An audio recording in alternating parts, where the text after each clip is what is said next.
పార్టీకి సంబంధించిన బీఆర్ఎస్ పార్టీకి సంబంధించిన కార్యదర్శులు దాని తర్వాత ప్రధాన నేతలందరూ కూడా బీఆర్ఎస్ భవన్కి చేరుకుంటారు. మాట్లాడదాం.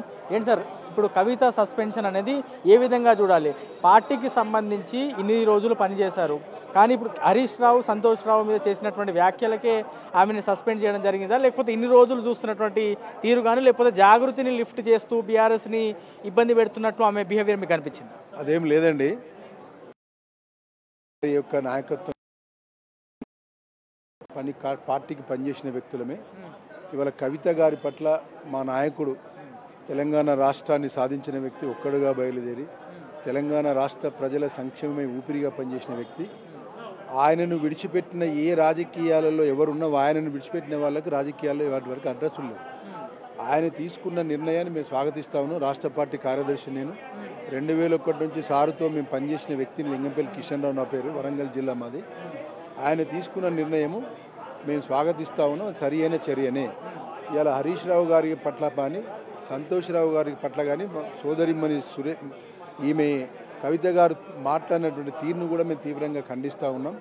ఇవాళ 2001లో హరీష్ రావు గారు ఉన్నప్పుడు కవిత మేడం గారు లేరు. హరీష్ రావు గారు కేసీఆర్ గారు వెంట ఉన్నప్పుడు ఆయన నోట్లో నాలుకై పనిచేసినటువంటి ఒక 6 అడుగుల బుల్లెట్లు హరీష్ రావు గారు. సంతోష్ రావు గారు తన భార్య పిల్లల్ని సైతం విడిచిపెట్టి 24 గంటలు కేసీఆర్ గారికి తోడై, నీడై, గొడుగై, నోట్లో నాలుకై ఉన్నటువంటి వ్యక్తి. తెలంగాణ రాష్ట్రంలో ఉన్న మొత్తం తెలంగాణ రాష్ట్రాలలో ఉన్నటువంటి బీఆర్ఎస్ పార్టీ కుటుంబ సభ్యులందరికీ కూడా ఒక ప్రేమించే వ్యక్తి మరి వాళ్ళ మన హరీష్ రావు గారు, సంతోష్ రావు గారు. మరి వాళ్ళ పట్ల ఆమె మాట్లాడే తీరును మేము తీవ్రంగా ఖండిస్తూ ఉన్నాం.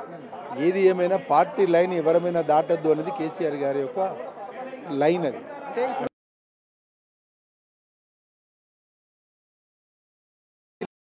అనేటువంటి ఒక మాట కూడా మా అందరినీ, మేము బీఆర్ఎస్ పార్టీ కుటుంబ సభ్యులం. మేము పదవుల కోసం రాలేదు. మేము కేసీఆర్ గారితో తెలంగాణ రాష్ట్ర సాధనలో మేము పాల్గొని 10 జిల్లాలలో ఊపిరి ఊదినటువంటి వ్యక్తులలో నాలాంటి వాళ్ళు చాలామంది ఉన్నారు. అలాంటి వాళ్ళందరి మనోధైర్యాన్ని దెబ్బతీసే విధంగా మాట్లాడినటువంటి కవిత మేడం గారు ఆ మాటలను తీవ్రంగా ఖండిస్తూ ఉన్నాం. మా నాయకుడు కేసీఆర్ గారు తీసుకున్న నిర్ణయం అది మేము శ్లాఘిస్తూ ఉన్నాం, స్వాగతిస్తూ ఉన్నాం. వారు సరి అయిన నిర్ణయమే తీసుకున్నాడు. అది బిడ్డనా లేకపోతే ఇంకెవరన్నా అనేటువంటి పరిస్థితి కాదు. మేము కవిత మేడం గారు పార్టీలో ఉన్నప్పుడు కూడా మేము ఆమెను గౌరవించినాం. ఆమెకు అక్రమంగా కేసు పెట్టినప్పుడు కూడా ఇదే హరీష్ రావు గారు, మరి గౌరవనీయులు కేటీఆర్ గారు, మరి వాళ్ళ ఉన్నటువంటి సంతోష్ రావు గారు కూడా వాళ్ళు పోయిండ్రు, ఆమెను మందలించిండ్రు. ఆమె పట్ల తీవ్రంగా కూడా పార్టీ మేము వెంట ఉండి చేసినాం. ఆమె ఎవరో మాటలకు ఎవరితో కుమ్మక్కై పార్టీని దెబ్బతీయాలి, పార్టీ నైతిక స్థైర్యాన్ని దెబ్బతీయాలని ఇక్కడ పార్టీ విడిచిపెట్టిపోయిన వాళ్ళందరూ కూడా రేపు ఇంకో కొద్ది రోజులకు మళ్ళీ లైన్ కడితే కూడా మా పార్టీలో ఎంట్రెన్స్ ఉండదు. అది కేసీఆర్ గారు తీసుకున్న నిర్ణయాన్ని మేము స్వాగతిస్తూ ఉన్నాం. కవిత మేడం గారికి మాట్లాడిన మాటలను తీవ్రంగా మేము హరీష్ రావు గారి పట్ల, సంతోష్ రావు గారి పట్ల మాట్లాడిన మాటలను తీవ్రంగా ఖండిస్తాము. ఎవరు ఉండి కవితని ఈ విధంగా మాట్లాడిచ్చిర్రు వెనకాల అనేది మీరు భావిస్తున్నారు? బీజేపీ ఉందా, కాంగ్రెస్ ఉందా, లేకపోతే ఇంకెవరైనా లీడర్లు ఉన్నారా? నేను ఒక సీనియర్ నాయకుడిగా నా యొక్క వ్యక్తిగతమైనటువంటి అభిప్రాయం మరి రేవంత్ రెడ్డి ఉండొచ్చు, లేదా బీజేపీ వాళ్ళే ఉండొచ్చు. దానికి ఈ రాజకీయ కుట్రలు, రాజకీయ పావులను కదిపించేటువంటి పరిస్థితుల్లో మరి ఎవరి కార్యక్రమం జరిగిందో అది కాలం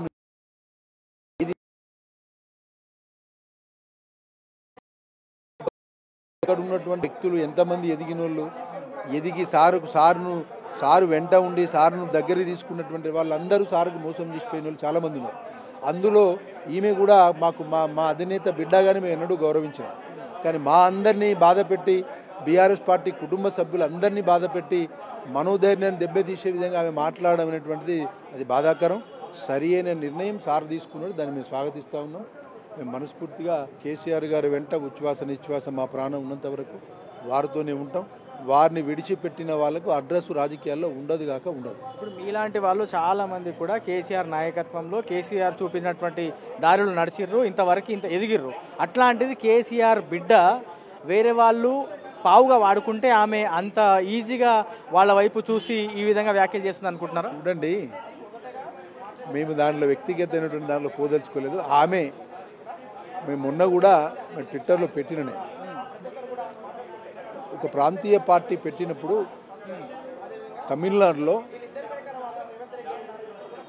కరుణానిధి గారు పార్టీ పెట్టినప్పుడు కరుణానిధి కనుసలలో పార్టీ ఉంది. ఇవాళ కేసీఆర్ గారి కనుసన్నల్లో పార్టీ ఉండాలి. అది కుటుంబమా, పార్టీనా, మేమా, ఎవరమైనా కానీ అది నా వ్యక్తిగత అభిప్రాయం అయినప్పటికీ కూడా అది నా నిర్ణయాన్ని ట్విట్టర్లో కూడా పెట్టాం. తండ్రి ఆయన నిర్ణయాన్ని కట్టుబడి కుటుంబమైనా ఉండాలి, పార్టీ అయినా ఉండాలి. అట్లా అతిక్రమించి నేను ముఖ్యమంత్రి అవుతా అనే మాటను మేము దాన్ని యాక్సెప్ట్ కాం. ఏదైతే కరుణానిధి గారి కుటుంబం ఏ విధంగానైతే ప్రజల గుండెల్లో ఉందో చాలా మంది కార్యకర్తలు నేతలు కూడా కేటీఆర్ మా ఫ్యూచర్ సీఎం అని అనేక సార్లు చెప్పారు. కేసీఆర్ గారు అది వేరు. ఇక్కడ కేటీఆర్ గారు పార్టీ వర్కింగ్ ప్రెసిడెంట్. కేటీఆర్ గారు నేను అక్కడ కరుణానిధి గారి కుటుంబాన్ని ఆదర్శంగా తీసుకోమని కూడా నేను పెట్టిన ట్విట్టర్. మేము ఒకటే చెప్తున్నాం, ఇవాళ ఏది ఏమైనా కేసీఆర్ గారు తీసుకున్న నిర్ణయం మా అందరికీ, భారత రాష్ట్ర సమితి పార్టీ కుటుంబ సభ్యులందరికీ, మాలాంటి సీనియర్ నాయకులకు కూడా మేము స్వాగతిస్తూ ఉన్నాం. ఇలాంటి మాటలు ఎవరు మాట్లాడినా కూడా రేపు పార్టీ లైన్ ఎవరు దాటినా వారిని ఉపేక్షించదు పార్టీ అనడానికి ఇది ఒక ఎగ్జాంపుల్.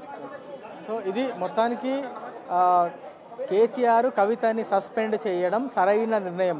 కేసీఆర్ తీసుకున్నటువంటి ప్రతి నిర్ణయంలో పార్టీ కార్యకర్తలు, నేతలు అందరూ కూడా తూచా తప్పకుండా పాటిస్తారు. పార్టీ కన్నతల్లి లాంటిది.